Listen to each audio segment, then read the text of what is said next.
So, who is the most decorated Olympian of all time? Who? I'm a bit deaf. Michael Phelps, absolutely correct, yeah. So Michael Phelps was diagnosed with ADHD when he was 9 years old. And he got into all the trouble that ADHD boys get into. He was suspended from school, he had very poor grades, he was bullied in school. He decided it'd be a good idea to turn all the Bunsen burner gases on in the chemical lab so all the kids could get the unusual smell. At the age 11, he was taken off Ritalin because it wasn't agreeing with him. At the age 15, he swam for the US in the Olympics for the very first time in 2000, and he didn't win any medals. 4 years later, when he was 19, he won 8 medals. And he went on to swim in another 2 Olympics, and in total he won 28 medals, 23 of them which were gold, which made him the most successful Olympian of all time by a significant margin. Does anyone know Michael Phelps' mum's name? Mrs. Phelps. Anyone know her first name? Anyone? Debbie Phelps. So Debbie Phelps, at around the time Michael was diagnosed with ADHD, separated from her husband. So she raised him and his 2 sisters basically on her own. In addition to doing that, she did a night class in school management and worked full-time as a school principal.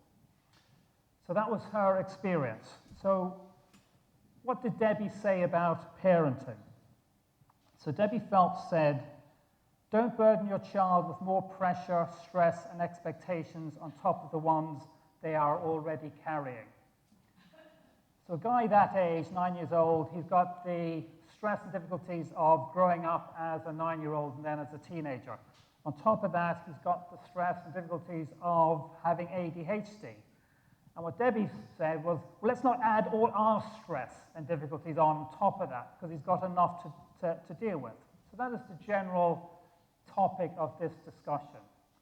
How does mindfulness allow us to work with parents so that the parents don't add all their stress and difficulties onto their kids? Because if the parents add all their stress and difficulties onto the kids, what's going to happen with the kid? The kid is more likely to mirror that stress in their own lives on top of everything else that they have to do. So I have two objectives in this session. First is to kind of explain what mindfulness is, and really what it is kind of from a scientific point of view. And as part of that is to experience some mindfulness. So that's the first objective. Second objective is to talk about a evidence-based course which has been widely used in hospitals and other areas, which allow people to reduce their stress by having done that course. So if I press that, will that?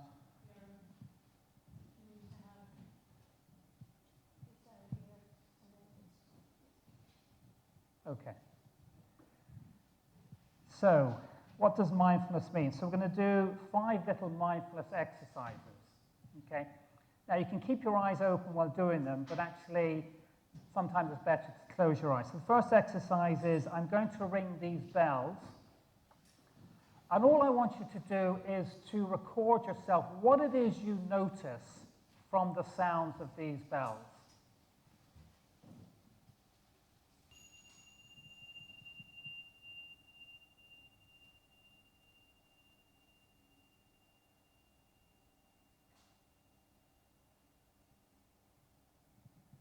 Now I want you to turn to someone beside you. So either in 2s or 3s, just very quickly for about 10 or 15 seconds, tell the other person or other people what it is you noticed from those bells. Just someone beside you. Just to share. What is it you noticed?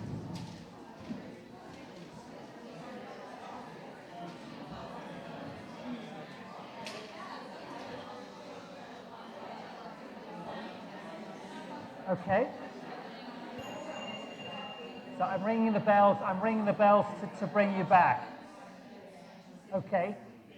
Okay, so that's fine. So the next exercise, these exercises are going to get a little bit harder each time. So the next exercise, again, just want you to close your eyes and just tell yourself, what do you notice from the sensation that your feet are making against the floor?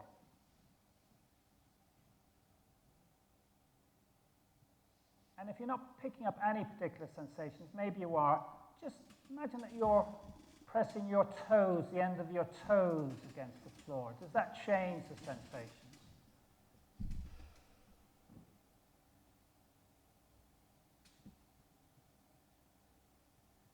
Okay, so coming back, again, can you just share for 10 or 15 seconds with people? So what, if anything, you notice from that experience?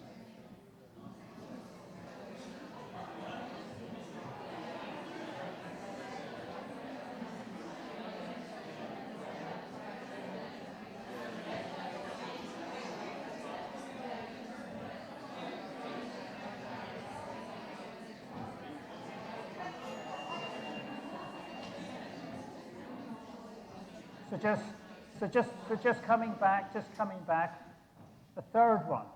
Like, close your eyes again, but for about 30 seconds, just be aware of your breath, your breathing, the in and out flow of your breath. So just going ahead and start for about 30 seconds and see what you notice from your breathing.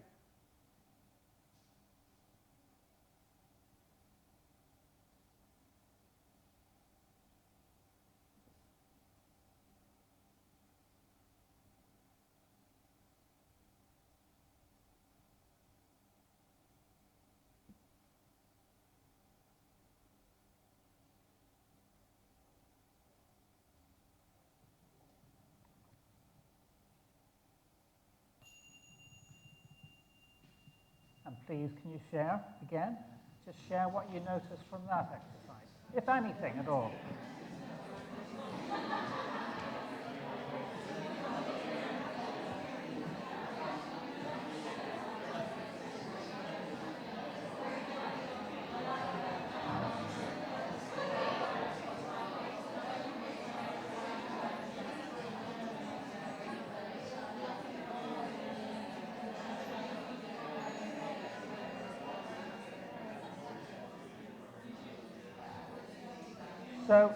So we've two more short exercises, and I did say they're going to get slightly harder.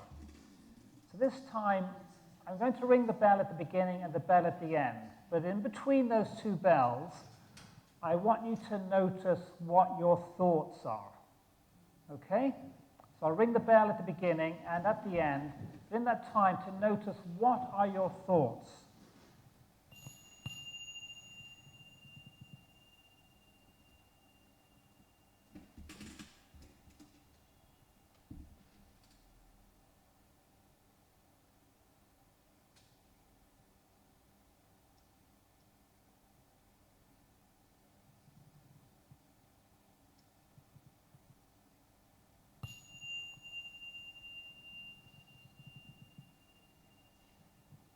So please share. You have a little bit longer to share this, because this maybe is a bit more challenging or interesting.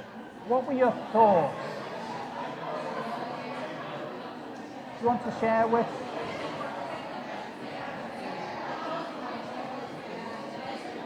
Will you join a group? Yeah, share with us.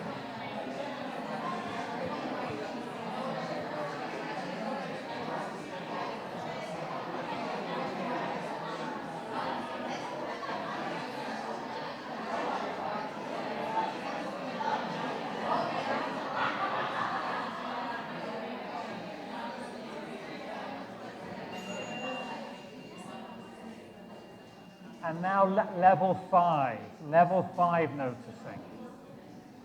Level 5 noticing. I'll ring the bell at the beginning and I'll ring the bell at the end. This time I'd like you to notice what are your feelings and emotions. So feelings and emotions. Do people understand what that is? So I'll ring the bell at the beginning and the bell at the end. Just what are your feelings and emotions in this time?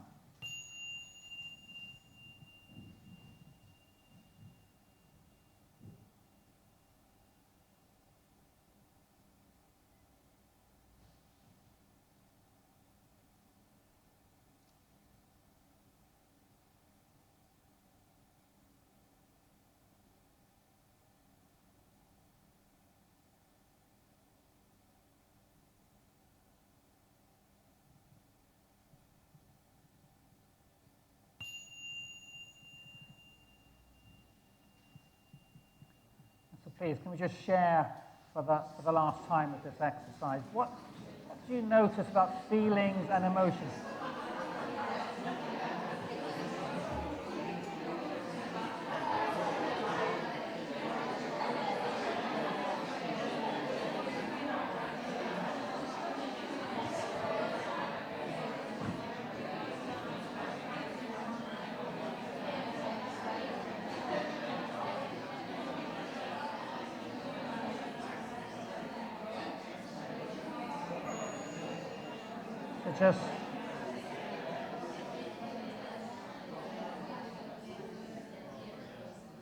So just coming back. So my after those 5 little, was there a difference between what you noticed and didn't notice as you went through them, or anyone wants to comment? I struggle with the specific questions one. Huh? I struggle with the specific questions one. I was better when I was focusing on my breathing and what I was feeling than I was thinking about what was, when you asked me what was I feeling and what was going through my head, I struggled because that was me thinking I had to think something specific. Whereas when from a performance point of view. So you noticed that actually when I asked you to do that, the things started to churn. Yeah. Yeah. Anyone else notice anything interesting for them?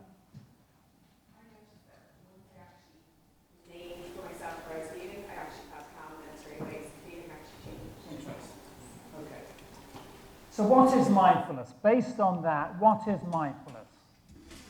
Staying in the moment. Huh? Staying in the moment. I'm a little bit deaf. What? Staying in the moment. Yeah, but doing what in the moment? Huh? Paying attention. Paying attention to the moment. Not paying attention to what happened this morning, or not paying attention to what we're going to do this afternoon. So it's actually paying attention in the moment, but paying attention to everything, isn't it? To sounds, to the breathing, to the body, to thoughts, to emotions, paying attention to everything, but in this moment. What else is mindfulness? So it's paying attention, but in a particular way, to the present moment now. And how are we paying attention? How were you actually paying attention there? How were you doing it? Consciously. Consciously. I've done a mindfulness course before, I suspect. So on purpose. So actually, it wasn't just an accident that you noticed your breath. Actually, you decided you were going to bring your attention to that, to your breath. You decided you were going to bring your attention to sound. You decided you were going to bring attention to thoughts. So it was on purpose, consciously. And the last element of mindfulness, what is the biggest obstacle to paying attention on purpose to the present moment? What is the biggest obstacle, and what do we try to do when we're paying attention to the present moment? This is the third key element, which is often the hardest to do. Lack of concentration or stimulation from What's that? Lack of concentration and stimulation from the environment could throw one from concentrating on the moment, possibly. Yeah, but in this specific definition, you're right there, but in this specific definition, what is the biggest problem that gets in our way from being... Huh? No? Judgment. Without judging what you notice in the moment. Because the minute you start judging, what do you start doing? You start going up here. And where does that bring you? Who knows? So mindfulness is paying attention to the present moment on purpose without judging what it is happening in that moment. Because that moment is actually happening. There's no point judging it. The minute you start judging it, you start ending up here, getting away from it. So that is mindfulness. And that's the classic definition of mindfulness. So what mindfulness isn't, and people get very het up about this. So mindfulness is not being calm. And people try to do mindfulness, they do mindfulness practices, and they notice, actually, it's not making me calm, therefore it's not working. So mindfulness is not about being calm. If you go into mindfulness looking to be calm, what's likely to happen? An expectation. Huh? There's an expectation. There's an expectation for being calm. And if it's an expectation for that and you're not calm, what is likely to happen? Start criticizing yourself. Where do you end up? Back in your mind. You end up here again. So very often you do end up in a calm state, but certainly not all the time. Even the Dalai Lama will tell you sometimes he can be meditating and his mind is, so it's not about being calm, but the more you practice, the more you do end up in a calm state. So it's not about being calm. So if you are doing the practice and you find you're not being calm, that's okay. Any questions on the definition of mindfulness, on the core definition? So are you saying that a professional boxer will meant to be mindful if he's doing professional? I think I'm going to take this out. It's not working. Are you saying a boxer or a warrior is mindful? Sorry, can you just bear with me? I've left a bit in. I'm going to ask I'm going to try not to go with, I'm going to ask my doctor colleague here if she can dig it out.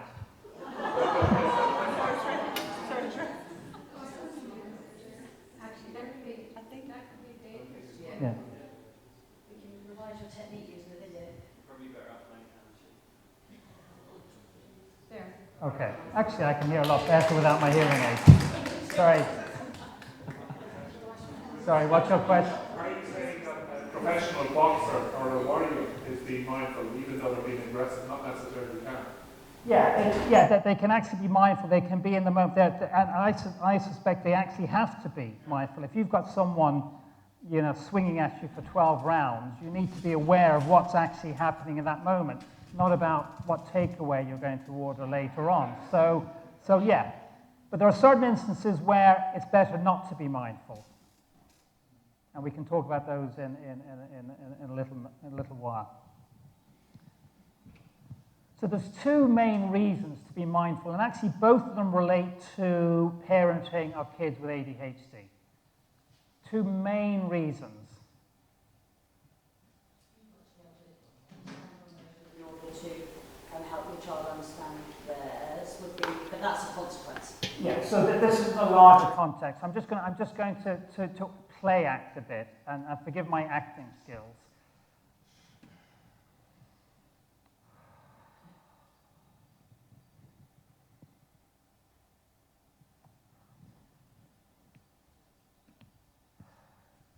What am I doing? Huh? Smelling the flowers. Huh? Smelling the flowers. Smelling the flowers.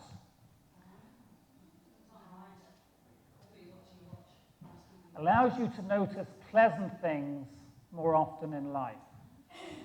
So all around us, pleasant things are happening. But if we're stuck up here, it can be very hard to notice them at times. So we can go through life looking at, what's going to happen next, what's going to happen later on. And meantime, there might be a wonderful bunch of flowers there with a lovely smell that actually can be a pleasant moment. So it gives us time to notice pleasant things more often. What's the second major reason?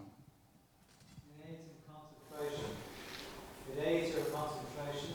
It also Could be, yeah, could be. It also helps your self-efficacy. One feels better about himself the more one does it. Yeah, and all that's part of the second one. So the second one is very close to the first one. Change one word on that, and we'll give you the second reason. Huh? Positive things. Positive things allows you to notice positive things. So that allows you to notice pleasant things more often in your life. What's the second? Unpleasant things. Allows you to notice unpleasant things more often in your life. I mean, does that make sense? Why would you want to notice unpleasant things more often in your life? Huh? So you can change them. So you can acknowledge, so you can see what they are. Because what tends to happen with unpleasant things happen to us? How do we normally deal with that, unpleasant things?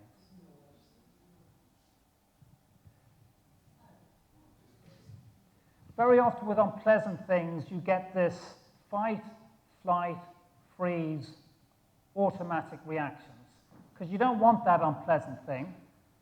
It's kind of seen as can be seen as a threat. So one way you could flee from it. How might you flee from an unpleasant thing? Ignore it.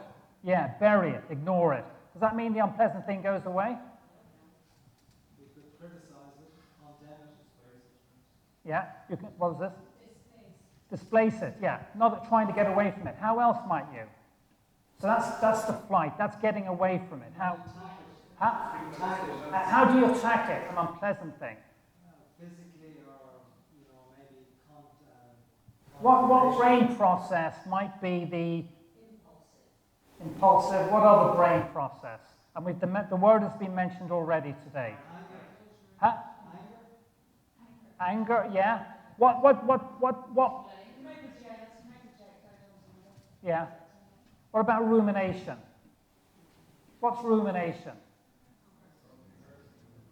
Going around and around in your head, trying to come up with a solution to something, isn't it? Why can't I do it? And round and round and round, rumination. So that's kind of fighting it, isn't it? Unpleasant thing. Does rumination help? So the problem with unpleasant events is very often they lead to automatic reactions. We do them because that's actually how we get away from them. So what mindfulness allows us to do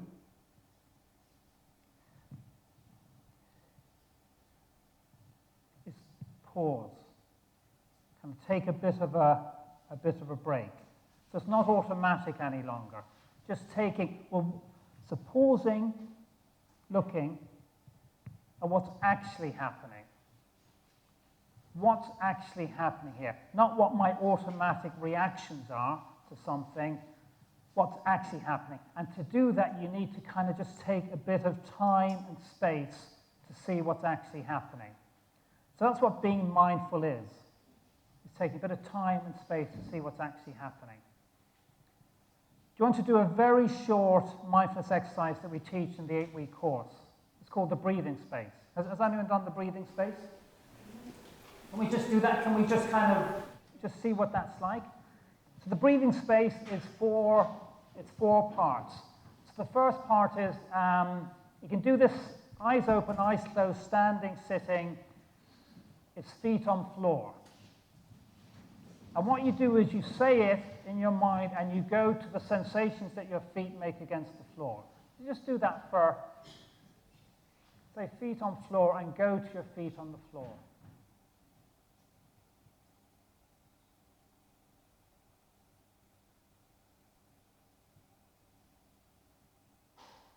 Stage 2 is go to your breath.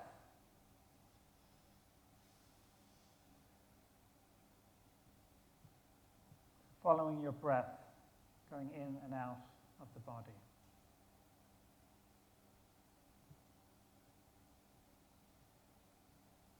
The third step is checking in with yourself. Okay, what's going on with your thoughts? What's going on with your emotions? What's going on with your body? So acknowledging all these things that are happening to you right now, because these are real, these are authentic. And from this checking in with yourself, then choosing what it is you want to do next. So just coming back. So that's kind of a little bit of an artificial situation, but again, in the course, trying to teach people who are going through some stressful times or anxiety or something like this, just pause. Feet on floor, kind of ground yourself, go to the breath, and when you kind of feel your awareness expanding, then checking in with you. The checking in is really important. So it's not pushing away these difficulties, it's acknowledging them and trying to do it in a way that's non-judgmental. Yes, I am feeling angry. yes, I am stressed, yes, I am anxious, and that's okay. But from that position, seeing what's actually happening, what that gives you then is,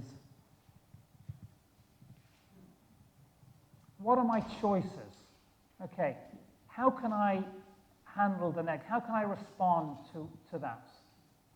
So it stops you from automatically reacting with rumination or pushing away or fighting it. Okay, what are my choices here? Do I need to be stressed? Do I need to be angry? Is this really a crisis? So mindfulness is about giving yourself some choices. You're not governed by your automatic reactions. Is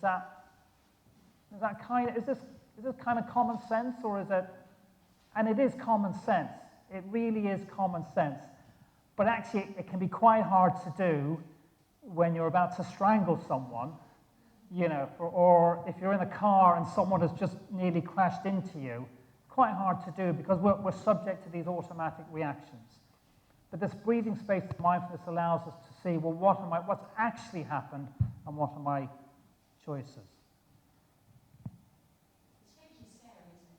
Scary as a concept, mindfulness. Because you know to do it, you might address some things that you might not want to address. And funny enough, the minute you address them and you acknowledge them, Exactly. you take away their power over you. But it's fearful to start. Yeah. But it is your right. It can be very scary. So I teach the course Mindfulness-Based Stress Reduction.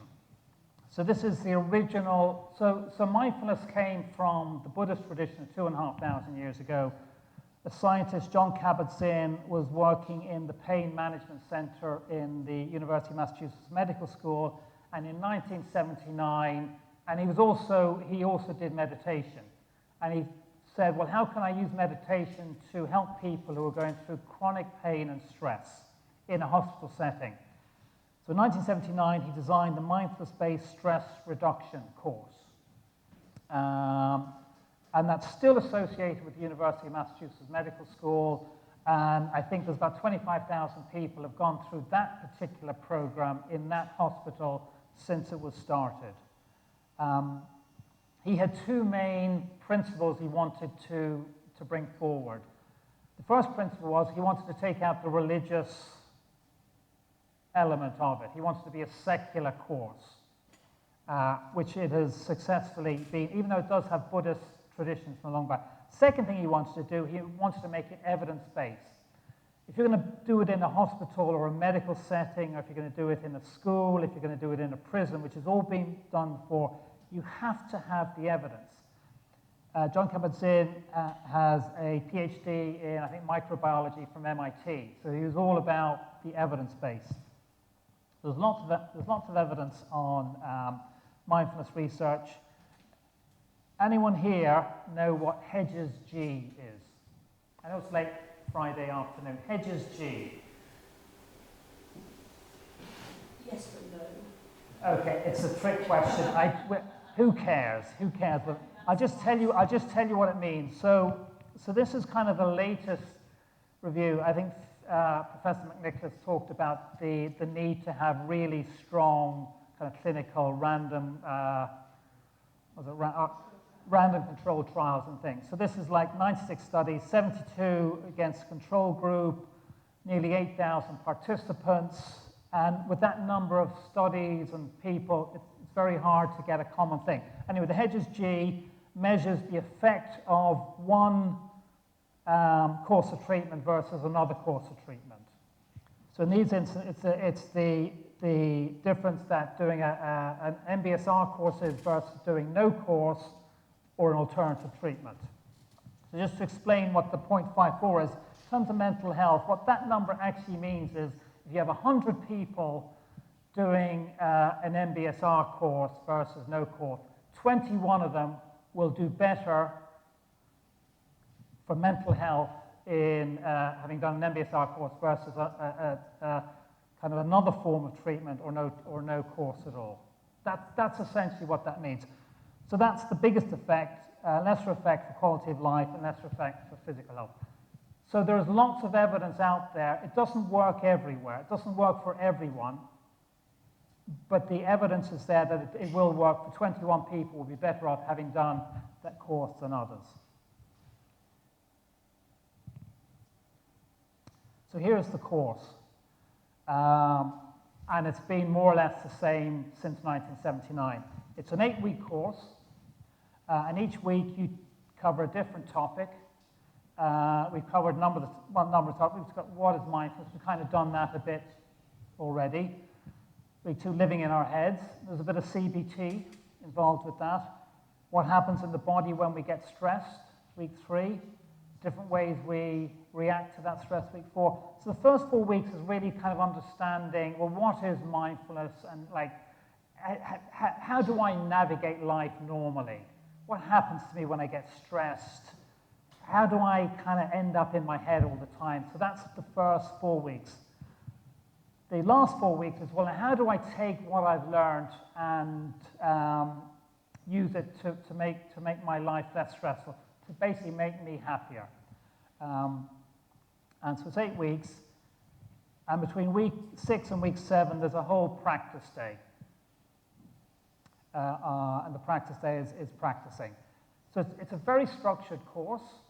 It follows a curriculum.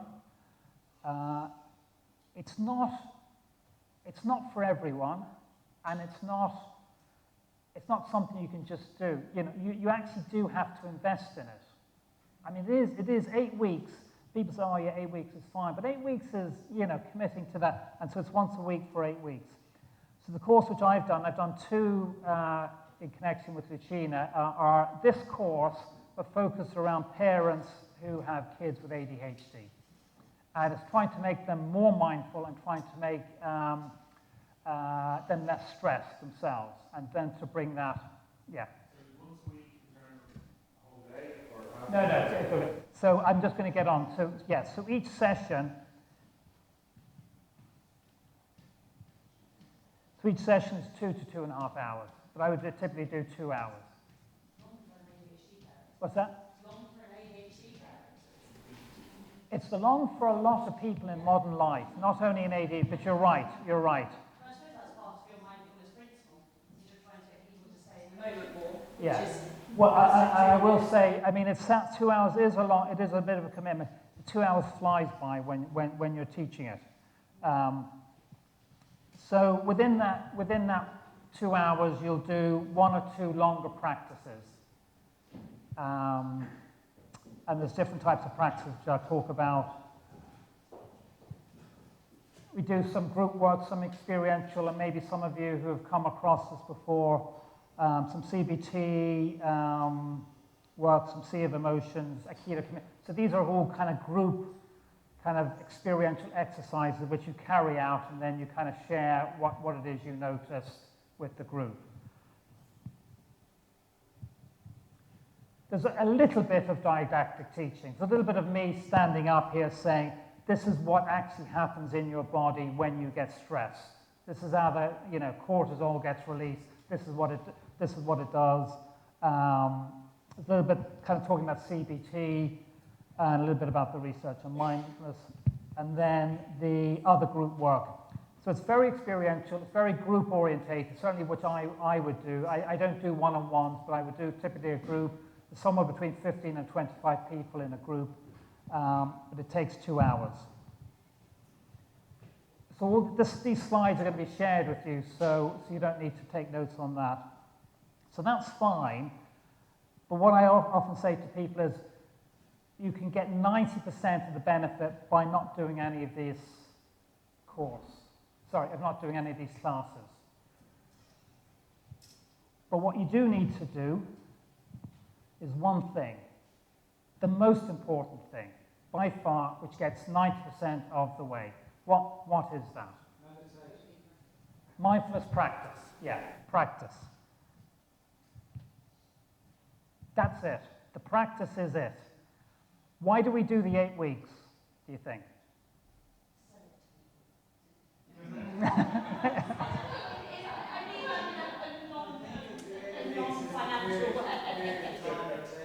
For cognitive change,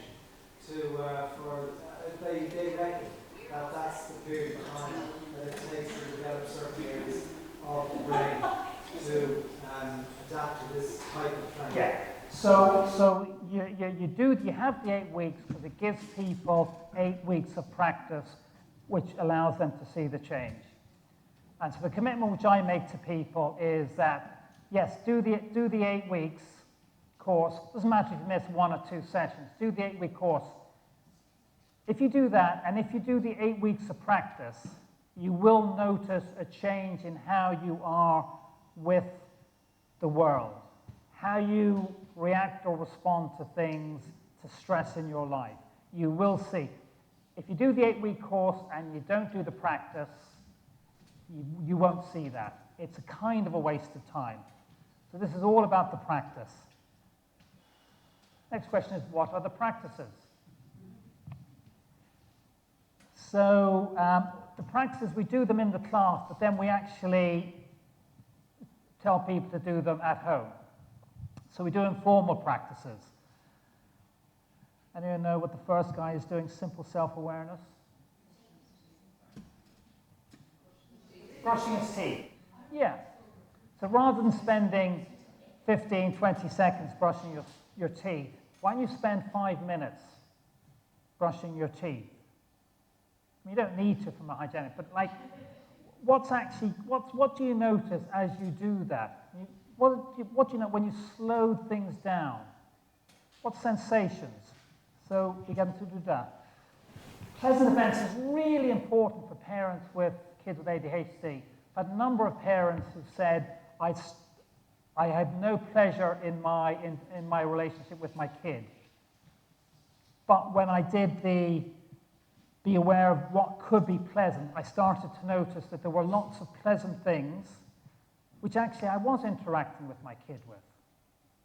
And again, if you're trying to build that positive bond with a parent-kid, noticing pleasant events is really important. To pause, even if it's just kicking a football, that's a pleasant event. So we get them to do some pleasant events. We also get them to notice unpleasant events. The same reason that mindfulness is important.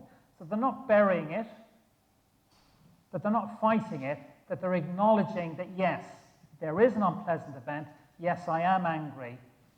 And in the acknowledging it and not judging that, you take the energy away from it. It's not so unpleasant. Because an unpleasant event can often lead to more. You have an unpleasant event and then you build on it. That's what we do as human beings. We build on unpleasant events. But if you can acknowledge, yes, this is unpleasant, and accept that, very often you take the energy away from it. Same with difficult communications. Acknowledging what's happening when you have to have difficult communications. And when you acknowledge it, when you're mindful about difficult communications, actually you can start to see, well, what are my choices here? Yes, I do have to have a difficult discussion with someone. I don't need to be shouting at that. It is difficult. What are my choices here? So those are the informal home practices. And they're important. And the formal home practices are the bedrock of the course. And this is like, I presume most people here can drive. So you do your driving lesson, and then you do your driving practice.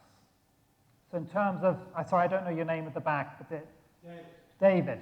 So you were saying it's building this cognitive framework in the mind over the 8 weeks. This is what does that. These formal practices actually build that mindfulness within your brain over the 8-week period. So there's different practices. I'm just kind of conscious of time. How long do we have?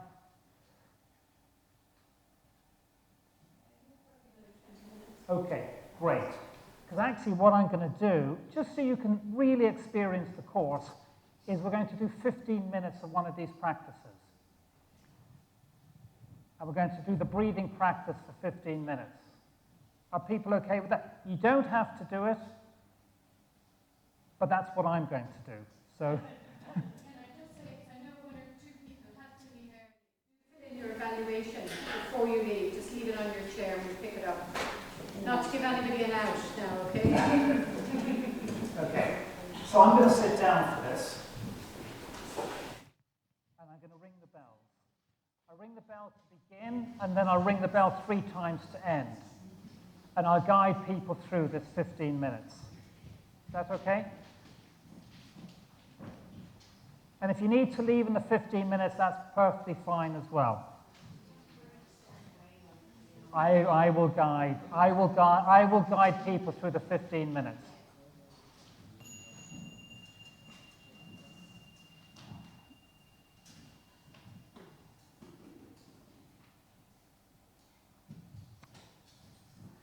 So I'd like you to become aware of your posture. So just having both feet on the ground, feeling yourself connected with the ground and the chair. And if you can, just maybe sitting upright. So not being supported by the back of the chair. Just feeling, would like your body to be relaxed but also alert. And you can do this practice with your eyes open or eyes closed, it doesn't matter. This is the breathing practice. What I'd like you to do, and there's 4 stages to it, is stage 1, I'd like you to count at the end of each out-breath. And so we're going to count up to 10, we're just going to count up in ones. But just start the count at the end of each out-breath. The first out-breath is 1, and the second out-breath, 2.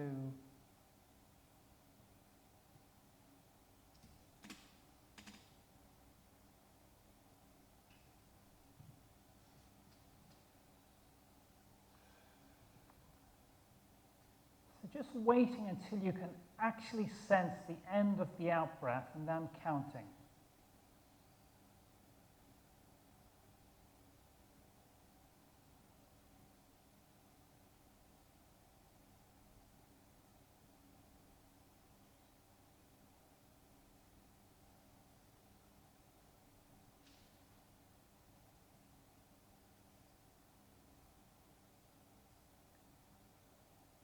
And if you get to 10, starting back again at 1, at the end of each out-breath.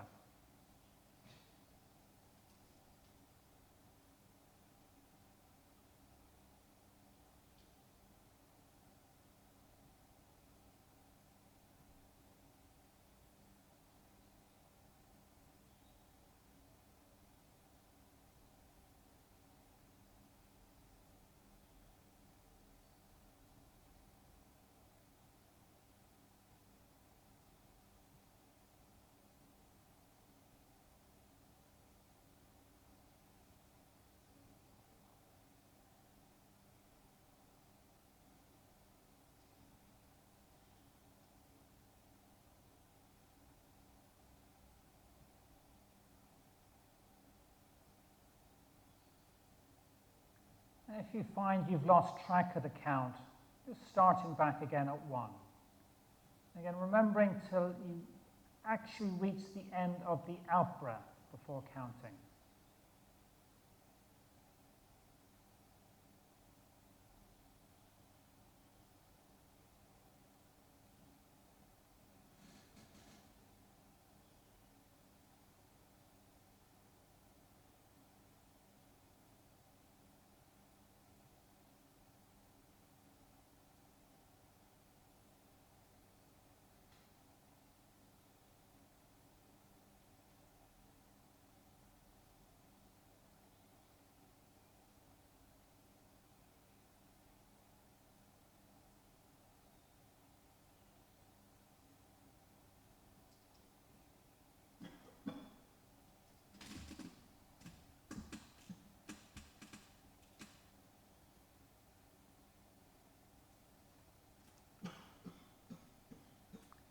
It doesn't matter if you lose track of the count, that's just accepting that. Just starting back again at 1.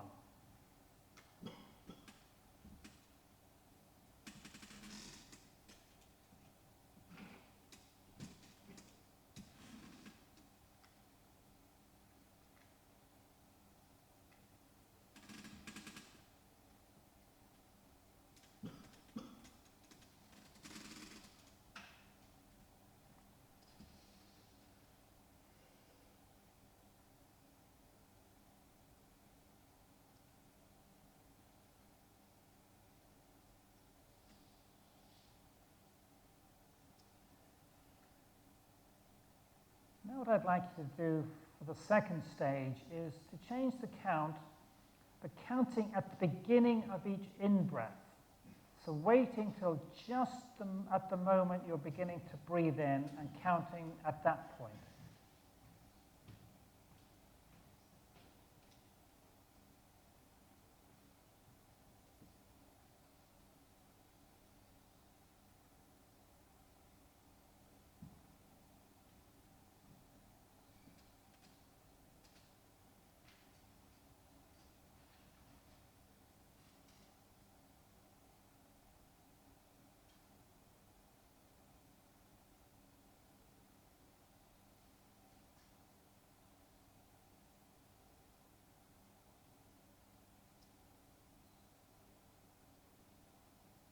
If you notice you've gone past 10, just coming back and starting again at 1. At the beginning of each in-breath, just as the in-breath has begun to begin.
And again, if you lose track of the count, starting back again at 1, at the beginning of each in-breath.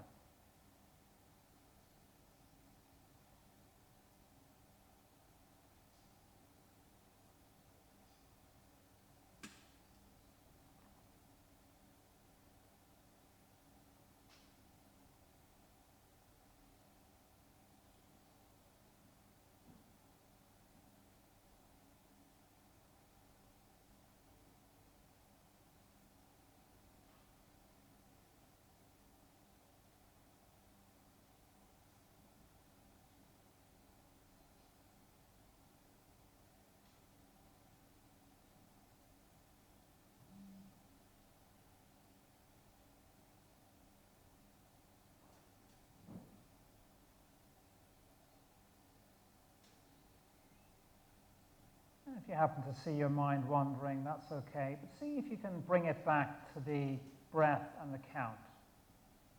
Starting back again at 1 if you need to.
And for the third stage, what I'd like you to do is to drop the counting altogether And just become fully aware of your breathing. So following your breath as it moves in and out of your body.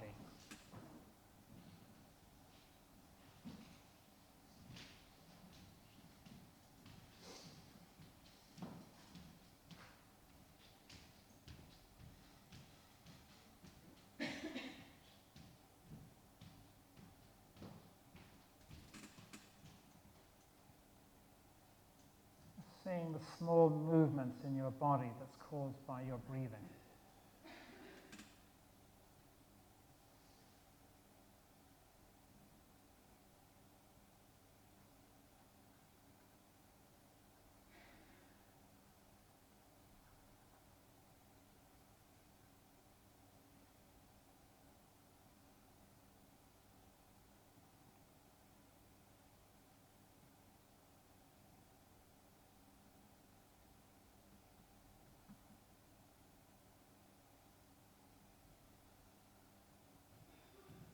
It may be that you notice your mind is wandering away somewhere. Just acknowledging that. Just gently bringing it back to the sensations of breathing.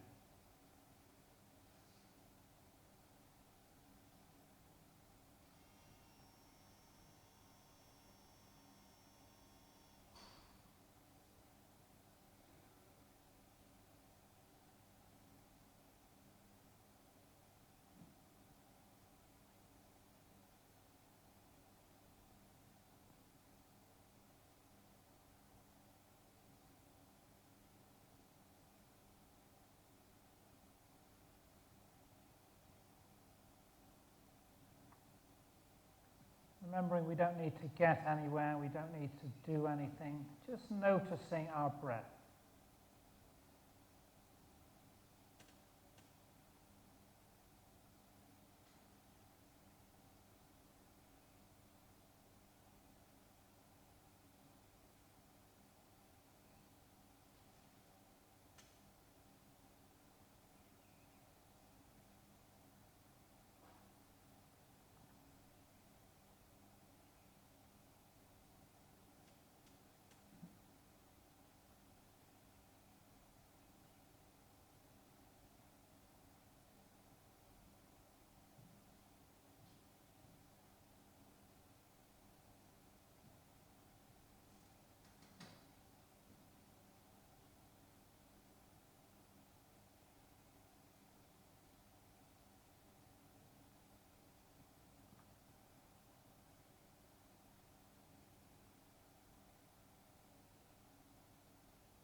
So for the fourth stage, I'd like you to narrow your focus even more. See if you can bring it just to the nostrils, so where the breath enters and leaves the body. See if you can notice the sensations just at your nostrils.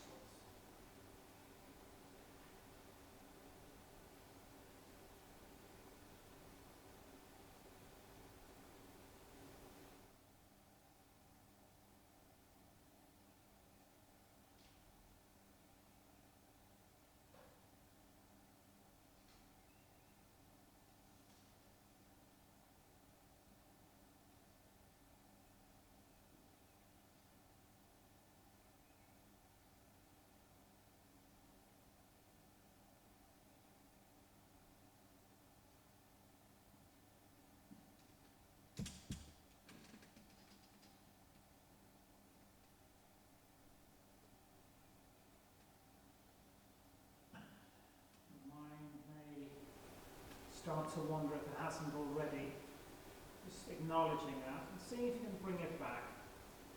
The sensations of the nostrils, what we call the touch of the breath, where the breath first enters and then leaves the body.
Yes.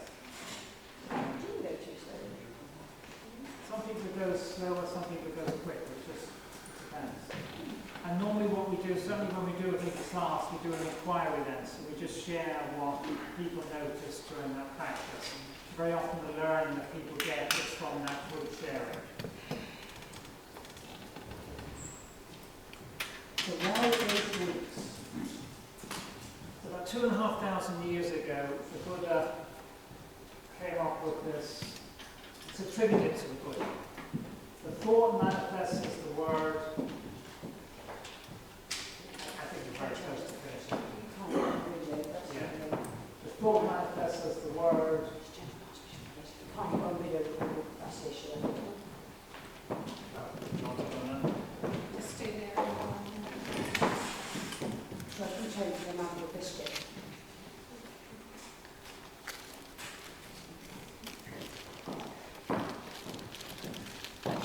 It flicks like the opposite way. It flicks like that.